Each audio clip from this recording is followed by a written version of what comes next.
BJP MLA Raja Singh ने Telangana police को शदीद तनकीद का निशाना बनाया। पूछा, पुलिस को पाकिस्तान से इतनी मोहब्बत क्यों है।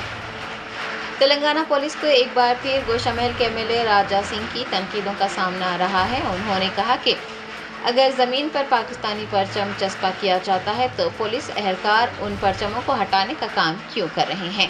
राजा सिंह ने कहा कि एक जानिब चीफ मिनिस्टर रेवंत रेड्डी और AIMIM सरबराह बैरिस्टर असदुद्दीन ओवैसी पहलगाम हमले के खिलाफ मोमबत्ती रैली निकाल रहे हैं, दूसरी जानिब हमले के खिलाफ एहतजाज करने पर पाकिस्तानी परचम को हटाने का हुक्म दिया जा रहा है। उन्होंने कहा कि इस तरह की सियासत रेवंत रेड्डी और पुलिस के लिए अच्छी नहीं है। राजा सिंह ने एक वीडियो जारी करते हुए बताया कि उनके दफ्तर में बीजेपी कारकुनान ने सीढ़ियों पर पाकिस्तान का परचम चस्पा किया था, लेकिन किसी ने पुलिस से शिकायत की, जिसके बाद पुलिस ने वहां पहुंचकर उन परचमों को हटाने का काम किया। राजा सिंह ने पूछा है कि क्या पुलिस को इस्लामी परचम और पाकिस्तान के परचम में कोई फर्क नहीं है। कल मेरे कार्यालय के एकदम दहलीज के पास मेरे कुछ कार्यकर्ताओं ने पाकिस्तान मुर्दाबाद लिखकर पाकिस्तान के फ्लेक्स जो कि पेपर में थे उसको प्रिंट करवा के मेरी दहलीज पर लगाया था। हमारे भारतीय जनता पार्टी के कार्यकर्ताओं ने अच्छा काम किया है और मैं आज तिरुपति आया हूं भगवान जी के दर्शन के लिए। तो हमारी लोकल पुलिस को पता नहीं कहां से दर्द हो गया और कौन सा ऐसा देशद्रोही ने उनको कंप्लेंट दिया पता नहीं।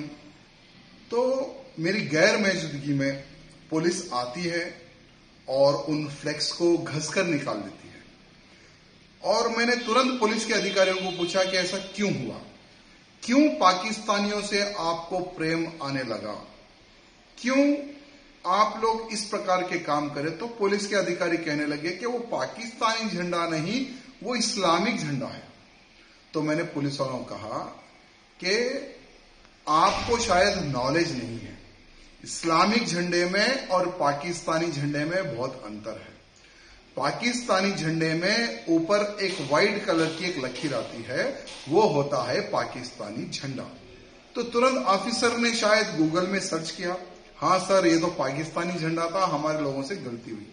तो देखिए तेलंगाना की पुलिस को यह पता नहीं कि पाकिस्तानी झंडा किस प्रकार का होता है और इस्लामिक झंडा किस प्रकार का होता है। लेकिन कल पुलिस ने आकर तो बड़ा तमाशा किया हमारे कार्यालय में, तुरंत आकर उसको पानी डालकर उसको घसाई का काम किया है। तो यह बहुत ही दुर्भाग्य की बात है। आज पूरे भारत देश में पहलगाम में जिस प्रकार से हिंदुओं को टारगेट करके आतंकियों ने गोली चलाई, एक कायराना एक हमला कहता हूं मैं उसे।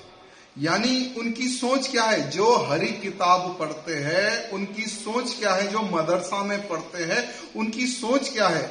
ये पहलगाम के हमले के बाद में आज पूरे भारत देश में चर्चा हो रही है। एक तरफ पूरा भारत देश गुस्से में है कि पाकिस्तान को आतंकियों को सबक सिखाएंगे प्रधानमंत्री मोदी जी, दूसरी तरफ तेलंगाना की पुलिस जहां कहीं भी पाकिस्तानी का झंडा चाहे रोड पर हो, ऑफिस पर हो, कोई भी अगर लगाता है तो उनको धमकी दे रहे हैं कि आप इस प्रकार से झंडा नहीं लगा सकते, रोड पे नहीं लगा सकते, हम आप पे कार्रवाई करेंगे। तो पुलिस को पूछना चाहूंगा किस बेस पर कार्रवाई करोगे, कौन सी दफा लगाओगे।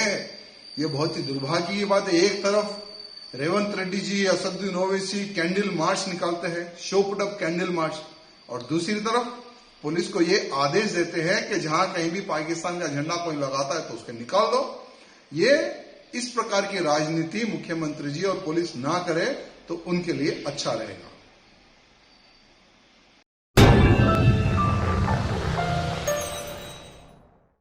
Germantown Super Speciality Hospital National Award winner Dr. Mir Jawad Zar Khan, German trained senior orthopedic surgeon and director, Mahir doctors Dr. Wasif Azam और Dr. Bharvi Chunduri, senior cardiologist और दीगर डॉक्टर्स नुमाया खिदमत अंजाम दे रहे हैं। Robotic surgery, advance cath lab, MRI, operation theatre, ICU, 2D ultrasound जैसी सहूलियात से आरास्ता कॉर्पोरेट लेवल हॉस्पिटल, वाजबी फीस में हर मर्ज से शिफायाबी के लिए Germanten super speciality hospital, Attapur.